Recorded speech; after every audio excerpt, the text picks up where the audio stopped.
Ils étaient une quarantaine en fin d'après-midi pour exprimer leur mécontentement devant la direction des services départementaux de l'éducation nationale, DSDEN, à Chaumont, en Haute-Marne. Plusieurs enseignants ont répondu à l'appel des principaux syndicats: salaire, conditions de travail, réformes inégalitaires ou encore les dernières annonces de la ministre Amélie Oudéa-Castéra. Les raisons de la grève de ce jeudi 1er février sont nombreuses.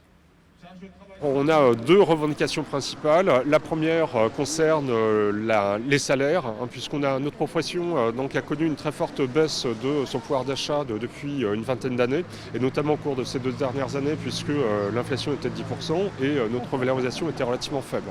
Ensuite, la seconde revendication, c'est l'amélioration des conditions de travail. C'est-à-dire que les mesures qui sont proposées par le ministère conduisent à un tri social des élèves, ce qui nous déplaît fortement, et à la place, ce que l'on souhaiterait, c'est avoir des groupes à effectifs réduits. Cette journée de mobilisation nationale était aussi l'occasion pour certains parents d'élèves de faire entendre leur voix.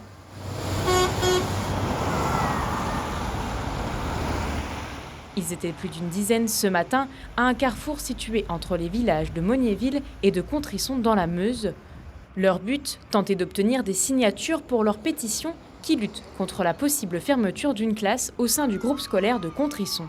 Cette matinée de manifestation aujourd'hui, elle est à l'initiative du collectif des parents d'élèves. On est 10 femmes et certains vont dire que ça ne servira pas à grand chose. On est très peu nombreux à cause aussi de la météo.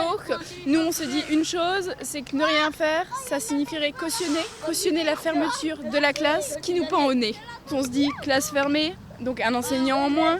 On se dit classe surchargée, un enseignant qui va devoir dispenser un cours de moindre qualité, moins de temps pour les élèves en profonde difficulté, et ça, on ne veut pas en entendre parler. D'après les syndicats enseignants FSU, l'Académie Nancy-Metz prévoit la suppression de 30 postes d'enseignants à la rentrée prochaine, impensable pour les parents d'élèves. C'est le jour où l'éducation n'est pas contente, nous on n'est pas contente pour les conditions de travail, ça c'est certain. Sachez-le, nous à Contrisson on vit quelque chose d'assez difficile en ce moment. Il y a une enseignante qui est en arrêt maladie, on n'y peut rien, ça peut arriver à tout le monde, il n'y a pas de remplaçant. Ça fait 15 jours, c'est la petite section. Ils ont réussi sur les 15 jours à nous trouver une remplaçante sur une seule journée.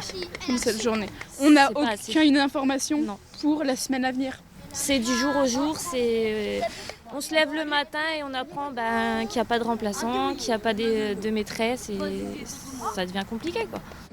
Plus de 12% des enseignants du premier degré et du second degré ont participé à ce mouvement social dans l'Académie de Reims. Pour l'instant, certains représentants syndicaux ont été reçus par la DSDEN de la Haute-Marne. Certains syndicats de l'éducation nationale appellent encore les enseignants à rejoindre une journée de mobilisation de la fonction publique le 19 mars prochain.